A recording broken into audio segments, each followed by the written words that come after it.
Ketika hati itu rusak, itu karena dimulai dari sedikit demi sedikit. Oleh karena itu di dalam syariat Islam, untuk mengcounter yang seperti ini, Allah Subhanahu wa taala itu haramkan jalan-jalan yang menuju kepada keburukan. Seperti Allah Subhanahu wa taala berfirman, "Wala taqrabuz zina." Jangan engkau dekati zina. Allah Subhanahu wa taala tidak berfirman, "Wala taf'aluz zina." Jangan engkau melakukan zina.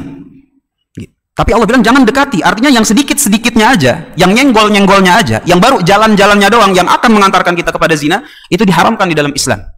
Gak boleh, agar jangan sampai terjerumus kepada sesuatu yang besar.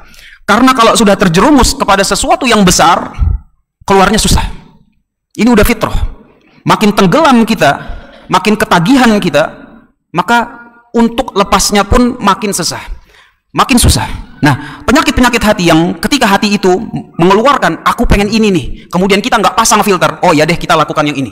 Setiap kali kita turuti hawa nafsu, maka kata Rasul alaihi salatu wasallam, nukitat lahu nuqtatan sauda, maka akan ditaruh satu titik hitam.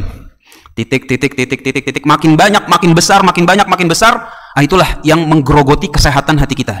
Dan kalau hati itu sudah sakit, sudah banyak titik hitamnya, Allah Subhanahu wa taala telah kabarkan, kalla bal rana ala qulubihim ma kanu yaksibun. Itulah titik-titik hitam yang hinggap di hati mereka akibat apa yang mereka perbuat. Apa ayat setelahnya? Ayat setelahnya Allah Subhanahu wa taala berfirman, kalla innahum yauma idzil lamahjub, ar-rabbihim yauma idzil lamahjubun.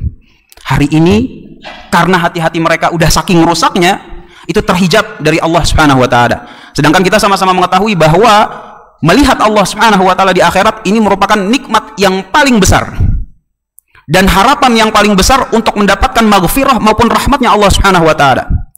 Artinya kalau yang maha rahmat saja masih ngelihat kita, ada harapan rahmat itu turun. Ada harapan yang maha ghafurur rahim, al-ghaffar masih ngelihat kita, itu ada harapan kotoran-kotoran kita diampuni sama Allah Subhanahu wa taala. Tapi kalau udah lamahjubun, udah nggak kelihatan lagi, dari mana datangnya rahmat? Lalu dari mana datangnya maghfirah? Kalau memang yang maha rahmat, yang maha mengampuni udah nggak ngelihat orang tersebut lagi di akhirat. Itu semua bermula dari apa? Bermula dari titik-titik hitam yang kemudian itu dikumpulkan. Makin besar, makin banyak, sehingga hatinya itu menjadi hitam, dan dari situ dia mulai melakukan pembangkangan kepada Allah Subhanahu wa taala.